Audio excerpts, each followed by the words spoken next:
Open.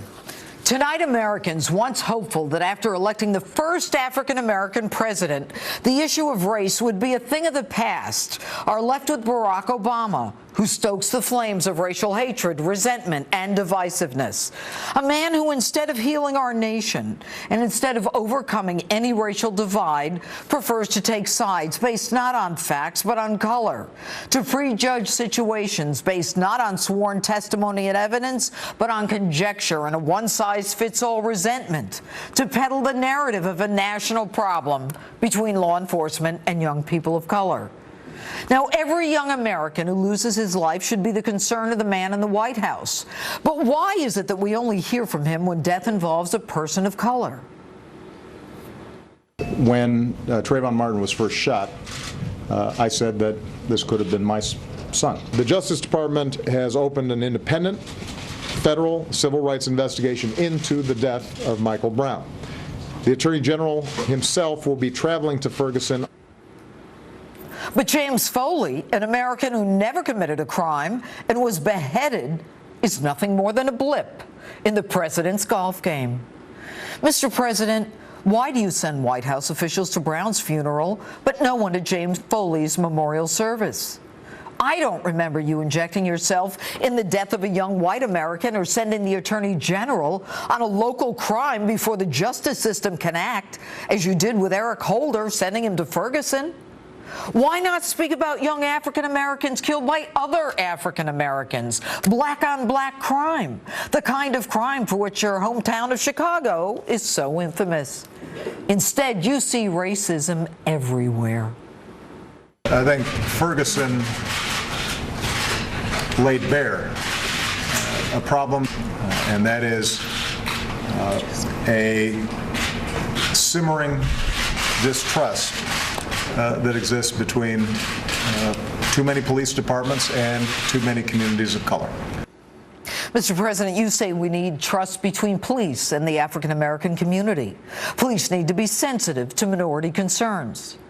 Well, how about you teach respect for those who put their lives on the line every day, for those who protect us, for those who are the one line of defense against an otherwise barbaric and chaotic society?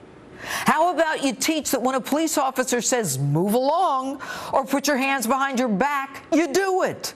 And teach that you don't call cops derogatory names or reach into a police cruiser to grab a cop's gun. But then again, you're the one who thinks cops are stupid. I think it's fair to say, number one, any of us would be pretty angry. Number two, that the Cambridge police acted stupidly in arresting somebody when there was already proof that they were in their own home. And number three, there is a long history in this country of African Americans and Latinos being stopped by law enforcement disproportionately. Mr. President, you demand respect. Why not demand respect for police when they issue an order? It's not a suggestion, an invitation, a mediation, or a request. As anarchy reigned and protesters looted stores and burned buildings of hardworking Americans, many African American, where were you? Or do you believe that those crimes are justification for a perceived injustice? Simple collateral damage, like Occupy Wall Street, that tax-paying Americans just need to suffer through and then pay for. But no, you fan the flames of resentment, trumpeting your own investigation that you could have completed by now, only prolonging the anger, suggesting, yes, folks, this is yet another white injustice, and I'm going to reverse it with a federal civil rights investigation, when you know there isn't a smidgen, your word, of evidence to claim or to support the claim of that. Weren't you going to reverse the Trayvon Martin, George Zimmerman case with a federal investigation? What happened to that one? Nothing, absolutely nothing. Have you no respect for the law and for our system of justice? If you don't like the law, change it.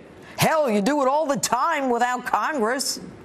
And you bring in the greatest charlatan of them all, a man who makes a living inciting racial hatred, a tax cheat, a liar, who claimed that an African-American girl was raped by a white man, stirring the pot of racial hatred that resulted in a defamation judgment against him, to sit with you at the citadel of power in the White House to discuss how law enforcement needs to be more sensitive.